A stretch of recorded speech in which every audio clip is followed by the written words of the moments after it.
It is always a good idea to have a clear understanding of a simple multimeter. Today in this video we are going to see all the features of a simple multimeter. Also we are going to measure some of the parameters of these components. So please watch till the end. Let's get started.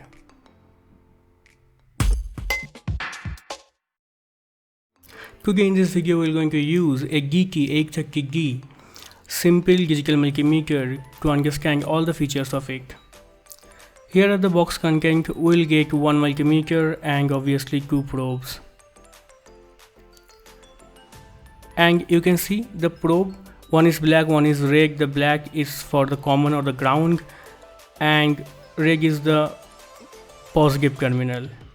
We are fixing this black probe here in the common or the ground, and for the red probe we have two choices. If we want to measure 10 amperes current, then the first one, otherwise the second one. Most of the time it will be used in the second input, so I am putting it there. Alright, when it is done you can see the other side of the probe. This particular indicator is not visible, so I am making it black for you. Cool?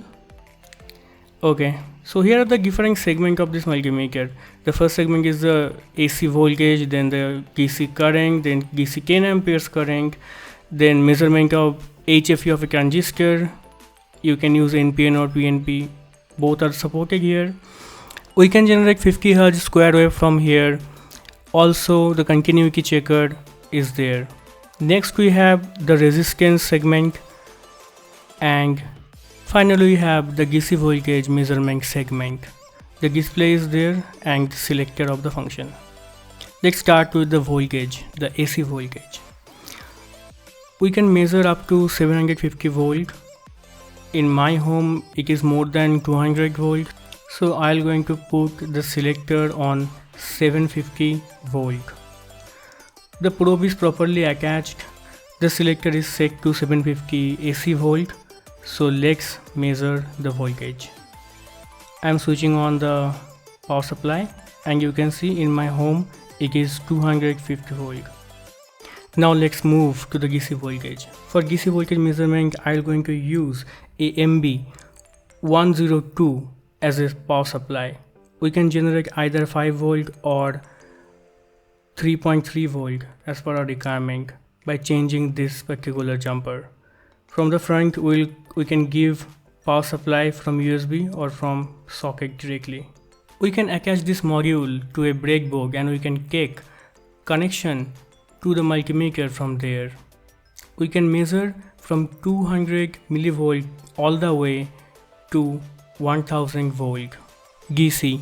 For our measurement we are going to select 20 volt in the selector, as we are going to measure the voltage of 5 volt which is across this ground and VCC. Now this is the time to measure the current through a circuit. Here in this circuit we are taking the current from the VCC to this resistor and it is getting into the multimeter, and after that from the negative terminal the current is flowing towards the ground and the measured current is 14.57 milliamperes. Now let's measure some resistance. I'm going to move the probe to the resistance segment and we're going to measure 330 10 kilo ohm and 1 mega ohm resistance. You can see it is measured. Now if I put 10 mega ohm here, then it is showing 1. It means we have to increase the knob for the proper value. If I now touch it, then you can see it is almost 10 kilo ohms. Now I like to measure this 1 mega ohm. As it is showing 1, we have to increase the knob, and if you check now you can see it is almost 1000 kilo ohm, means 1 mega ohm. Now it is time to check the HFE of a transistor, means the VK value or the current gain. So simply move the knob there and we have a NPN transistor here, emitter base collector, as you can see, and I'm going to put on the same orientation here in this particular socket as it is already attached. So now we will be able to see the beta value of this, which is 270. Now it is time to check the diode and continuity. Let's move the knob there. And now I have a diode here.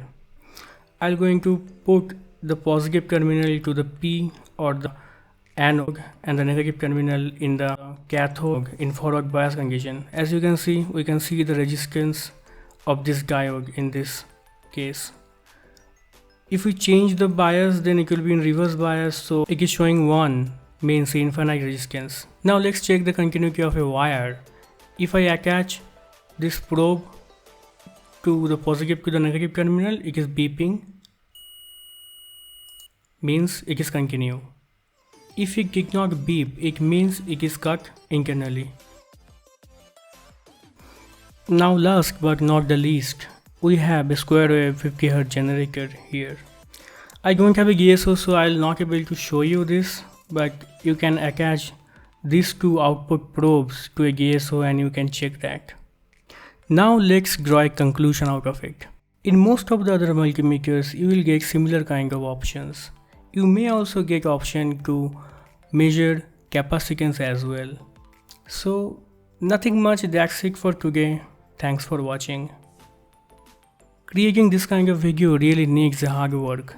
If you appreciate my work, please hit the like button, subscribe to the channel, and also don't forget to hit the bell icon. This will definitely going to motivate me. For today's video, I'm signing off. Bye bye. Thanks for watching.